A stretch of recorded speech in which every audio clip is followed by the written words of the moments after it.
nasi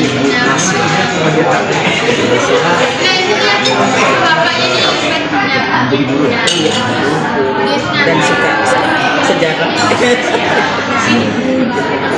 Salah pertama ya. Apa yang dimaksud dengan makam di mana? Jadi makam di Mandor ini terletak di Kabupaten di Kota Mandor. Sekarang itu Kabupaten Pelandak. Jadi ini adalah monumen pembantaian massal lintas etnis ya. Jadi dia tidak hanya etnis tertentu, tapi semua etnis Islam. Tapi yang paling banyak menunjukkan itu adalah etnis Melayu. Jadi kita bisa katakan bahwa peristiwa pembantaian massal di Mandor itu bisa dijadikan sebagai genosida. Pakai apa ya nah? Lintas etnis, terutama mereka yang dipilih itu untuk jadi korban pembantaian itu adalah para sultan, raja ya, kemudian para cendekiawan atau tokoh-tokoh penting di masyarakat. Jadi dari kalangan rakyat biasa juga banyak, terutama yang pintar-pintar. Makanya kebanyakan yang dibantai pada waktu itu memang orang-orang pintar Kalimantan Barat. Memang nantinya memang Iya, seperti itu. Untuk pertanyaan kedua, apa peristiwa sejarah yang melatar belakangi berdirinya makam Juang Mandor? Peristiwa sejarahnya yaitu pembantaian massal, terhadap yang tadi kita sebutkan di awal. Ya. Sejarahnya seperti itu. Bagaimana sih kondisi Kalimantan Barat saat terjadinya pembantaian di Mandor itu? Menurut sejarah pada waktu itu memang ada pergerakan bawah tanah ya, di mana kalangan cendekiawan dan tokoh-tokoh penting di Kalimantan Barat itu melakukan pergerakan yang dengan tujuan untuk melawan kependudukan Jepang. Dan itu juga menurut catatan yang ada di korannya Jepang, yaitu dikatakan bahwa karena adanya pergerakan yang bertujuan untuk memberontak atau melawan pemerintah pendudukan Jepang pada waktu itu, maka mereka memang berencana untuk melakukan pembantaian ini. Jadi di koran Jepang itu sudah pernah dimuat ya tentang pembantaian di Kalimantan itu. Jadi sebenarnya itu lebih kepada kecurigaan mereka ya terhadap bahwa ada tokoh-tokoh yang mencoba untuk memberontak, itu saja. Lanjut ya Bu ya.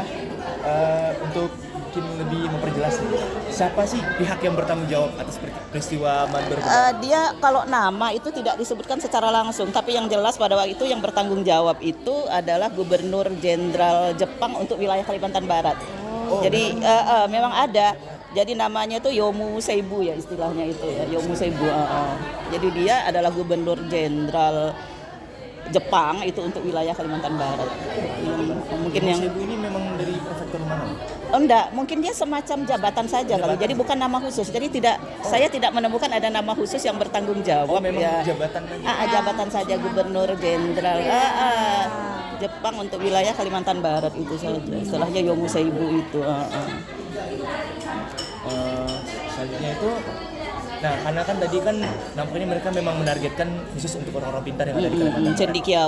Cendekiawan tuh kan pemikir tuh kan. Nah iya, ini apa sih tujuan Jepang itu untuk melakukan pembantaian terhadap penduduk-penduduk di Mandor, khususnya itu untuk orang-orang pintar? Rata-rata kalau penjajah itu kan berusaha untuk membuat rakyat jajahan itu tetap bodoh ya. Jadi yang pintar-pintar dimusnahkan tuh kan ya. Bisa juga seperti itu.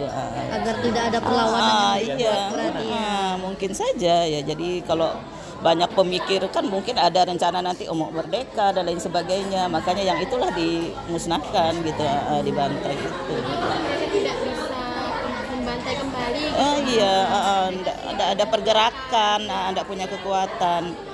Mungkin karena jumlahnya banyak dilakukan pembantaian. Kalau 1-2 orang kan, kalau zaman Belanda itu kan diasingkan, kalau Inggris kan gitu. Makanya kalau kita lihat Mahatma Gandhi kan bikin pergerakannya tuh dari Afrika Selatan kan beda gitu kan. Kalau Jepang lebih ke pembantaian sih di Indonesia, Korea dan sadis memang. Kita lanjut.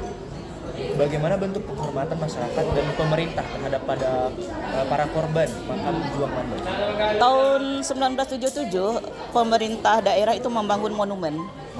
Monumen Mandor itu ya di Desa Mandor itu. Dulu tuh sebagai kawasan wisata sejarah kan ya.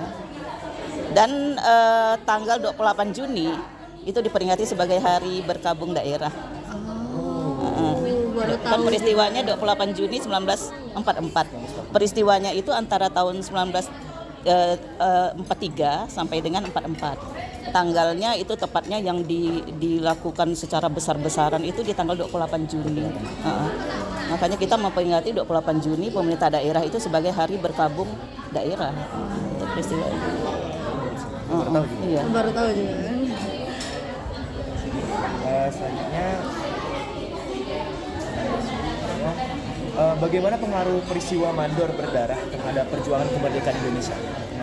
Pengaruhnya ya kita dengan peristiwa itu kan ya jelaslah ada perasaan-perasaan tertentu ya dari keluarga korban, maka kemudian berusaha untuk lebih memperjuangkan kemerdekaan Indonesia. Jadi kita tidak ingin hal itu kemudian terulang kembali, kan itu peristiwa kelam itu kita tidak mau terulang kali.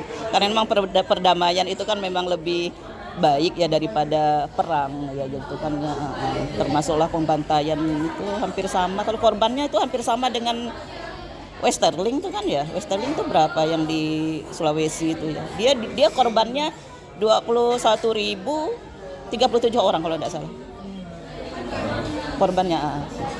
21.037 orang. Jadi kita harapkan bahwa peristiwa ini tidak akan terjadi lagi ya. Jadi kita lebih berhati-hati, tidak mudah terpengaruh dengan sekarang dengan budaya-budaya asing ya yang masuk ya. Karena sekarang penjajahannya kan beda ya, beda malah lebih bahaya lagi kan kalau sekarang ya itu. Iya. Nggak mungkin kita bakal balik ke zaman yang dulu tidak menyukai perdamaian. Bagian juga mempengaruhi kesejahteraan masyarakat juga kan di dalam bidang ekonomi. Iya, itu yang penting itu ke dalam wilayah ekonomi. Jadi saya harap dengan peristiwa itu kita belajar bahwa kita jangan tunduk dengan bangsa asing ya. Sekarang budayanya lah ya. Sekarang kan udah terbukti Indonesia literasi kurang kan. Tapi SMA 3 sih enggak kali. Makanya kita di sekolah sekarang ada program hari Senin literasi, hari Selasa numerasi. Ini tujuannya juga untuk ini kan, literasi lah terutama kan ya. Kurang, jadi mudah diadu domba dan lain sebagainya itu karena kurang baca.